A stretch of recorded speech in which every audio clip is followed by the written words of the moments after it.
A big hello to everyone watching this video. I've been wanting to share this with all of you for some time now, and I thought, why not today?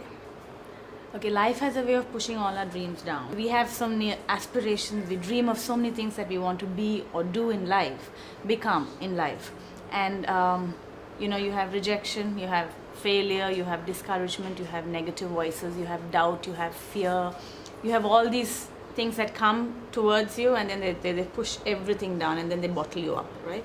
And so here are a couple of stories that I'd like to share with you as to what happened to me and how I didn't let it affect me, and that's the reason why I'm seated here today talking to you guys, right? When I first entered the movie industry, my first film, a couple of weeks into acting, another actor, her father comes up to me and says, "Pooja, you're not good enough, you're not tall enough, you can't act, you don't know the language, you don't know Tamil, you can't sing, you can't dance, you do not know how this entire movie industry works, you will never make it in the industry because you're not good enough." So he was very rude, he was very nasty. At that moment, because I didn't plan on being in the industry, I just thought, okay, let me just do this film for the experience of it, and I thought I'll just be in and out, that's it. So it didn't matter to me, because I was like, okay, uncle, if you think that I'm not good enough, that's okay. I don't plan on doing another film, so it's okay. But it hurt me. Nevertheless, it hurt because I was very young, soon out of university, and I thought that was just really not nice for him to have said that. I moved on with my life, but then it kept, eating into my head. I'm like, am I really not that good? Am I really not that good enough for the industry? I knew I'm not too tall, so that kind of, and I'm a little. I get upset when people say that you're not too tall, you're too short. They don't say you're not tall enough, they say you're too short. And I'm glad I didn't let that affect me, because then I went on to do a few more films. And then again, I remember at every juncture, at every point, every film, I had somebody or the other come up to me, somebody or the other, meaning as in not just anybody, but people of influence, people who are decision makers, who'd come up to me and said, you're not good enough. Yeah, just forget it. You're not going to move on. I mean, forget about the acting industry, forget about the movie industry. It's not for you. So today, I'm seated here not an ounce of arrogance, with all humility.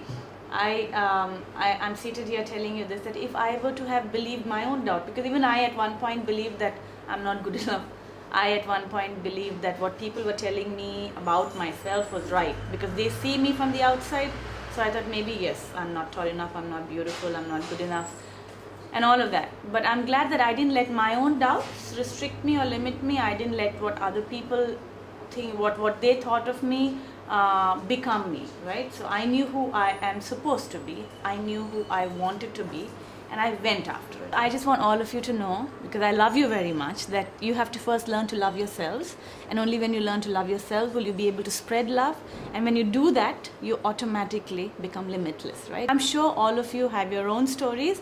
It might be your story, might be your mother's story, might be your friend's story, might be your neighbor's story, might be a teacher's story, might be a doctor, it could be anybody. You might know somebody who's gone beyond their limit. I'd love to, not just me, not just the FEMS team, everybody in Sri Lanka would love to hear your story. So, because your story, when it comes to us and when we do actually get to publish it, it is an inspiration to somebody else, it's an encouragement to somebody else. And I think it's our duty, because I'm responsible for you, you're responsible for me, right? It's one of the 30 human rights, it's the 29th right, responsibility.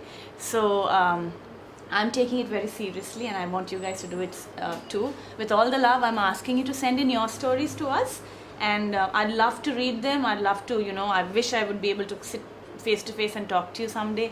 And because with your story, I'm inspired and I grow.